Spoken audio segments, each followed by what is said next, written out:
Okay, so on Sunday we had the Money in the Bank pay-per-view, which ended phenomenally. No pun intended, yourselves, with Roman Reigns being beaten by Seth Rollins. Relatively clean-ish. And then Ambrose cashing in. All three Shield members held the title in about 5 minutes. Cool. The following night on Raw, #1 contendership match, Reigns-Rollins, ends in a no contest. Ambrose is like, I'm hardcore. I'll take them both. Shield triple threat announced for Battleground. Everyone clicks like, that's, it's amazing. And now on Tuesday, Roman gets wellness. Oh. So here everyone thought that, like, Vince did it. Vince did it. Oh my God, Vince is doing this amazing thing. No. Roman got wellness. So now we get to play what would have happened had Reigns not got wellness. Well, he probably would have beaten Seth Rollins. Ambrose probably still would have been Money in the Bank winner. Could have been Kevin Owens. Either way, Roman would look strong going into SummerSlam, where he may or may not have then probably beaten Brock Lesnar to have completed his full ascension from regular Samoan to Super Saiyan Samoan. But it didn't happen because he got wellness. I'm not a huge fan of his in-ring work. He's gotten significantly better, but you should be getting better before you become champion, not getting better when you're champion. Same thing I had with when Nikki Bella had her historic title reign. She got really good in the middle of her reign. She should have been getting really good to start her reign. But I have sympathy. Yeah, I got sympathy for Roman. He's been put in probably one of the worst. Okay, was it for Joe? Yeah, I've got no sympathy for Roman. For Joe, I've got sympathy for him.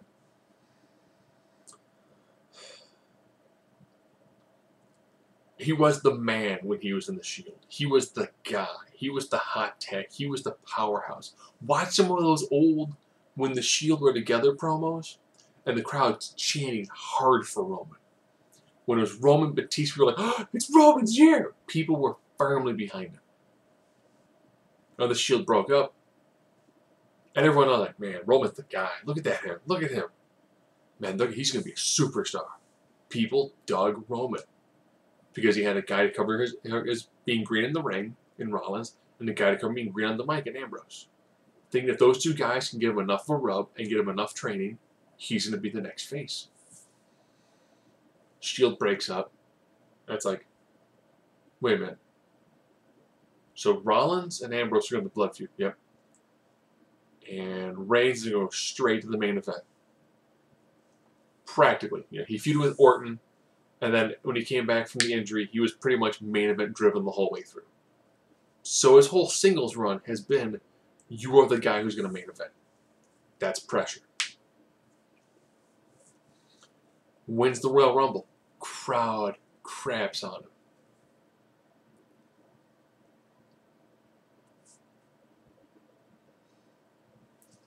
It's too much, too fast is how to handle it. That is the haters hate their lives bit. You know, he got backed into a corner, said the wrong thing. Happens to a lot of people. He's under a microscope, so it felt like it was a lot bigger. The Brock Lesnar match, solid match. Rollins cashes in on him, and everyone's like, oh, thank goodness. Rollins is champ. Rollins booked like garbage. Reigns booked pretty well. Reigns becomes champion.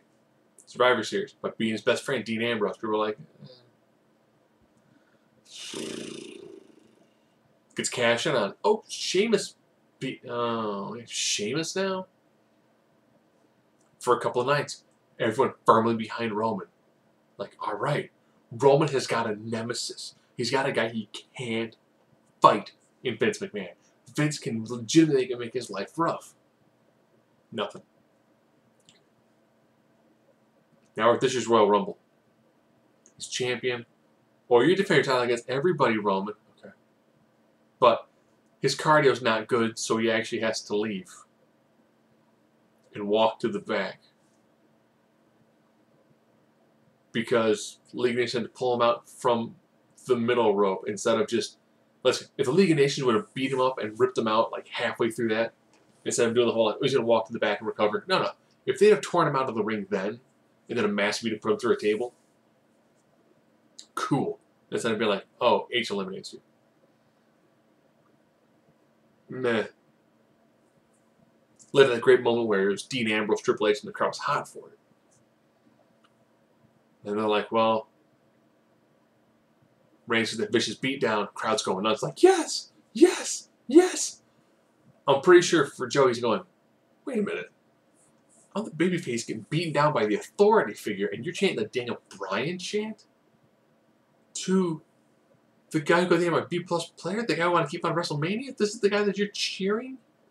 The Daniel Bryan chant? Oh, I smashed a blood capsule from Byron Saxon to my face. Come back from that. Beats Triple H. To a pretty much chorus of boos. Has some phenomenal matches with AJ Styles, which some people say Styles carried up, but it takes two. So he's really put on some high caliber matches.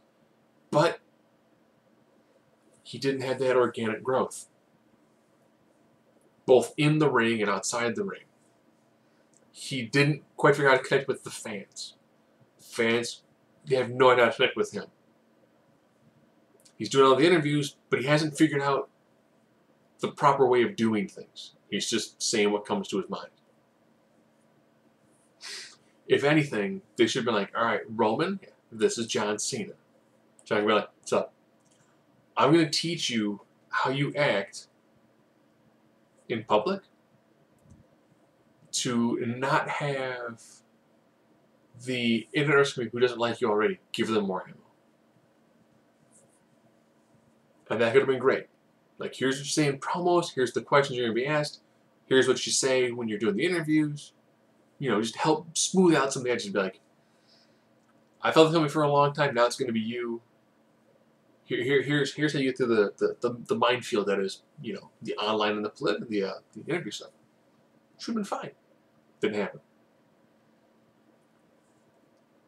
Rollins comes back as a heel. Crowd's like, oh, we've missed Rollins so much, but he was booked like hot garbage. Oh. When they did the promotionals for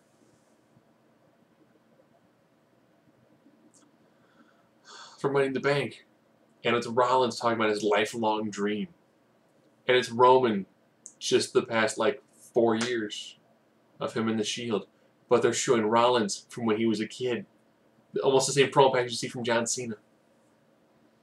And I was like, well, boo this guy, boo this guy, but wrestling fans associate with him. Roman Reigns is kind of like Goldberg.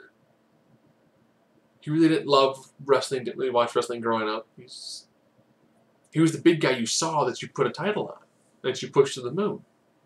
But at least Goldberg, the crowd got behind him, and he had a mid-card title run. And now he's been wellnessed. He was a rough piece of coal that's just been crushed to diamond dust. You know, I feel for the guy. Horrible spot, too much, too fast. Correct. Ironically, this has also come off the heels of Freddie Prinze Jr., yes, that guy, who worked for the E twice, mentioning that Vince liked the bigger guys because they don't get injured. I think Cena loses a couple months every year due to injury. But he's a big guy. He can take the injuries. Ryback is a big guy, and he's had multiple injuries that have taken him out for some time. And if you're looking at Daniel Bryan's injuries, yeah. That's because they didn't put the belt on a little bit sooner. Rollins' injury, freak injury. Roman Reigns, you know, he had the He had the hernia, which took him out for a while. He had to get septum surgery, which took him out for a while. Now he's wellness. I feel sorry for Joe. Don't feel sorry for Vince. He's been heavily putting his eggs in the basket of Roman. Didn't work out. But now, we've got 30 days for them to not book Ambrose like hot garbage. This could be that curtain call to Austin 316 moment. And it could make Ambrose the everyman star who's going to get some title reigns. He's going to lose a lot of matches. But dang it, the crowd is going to be firmly behind him.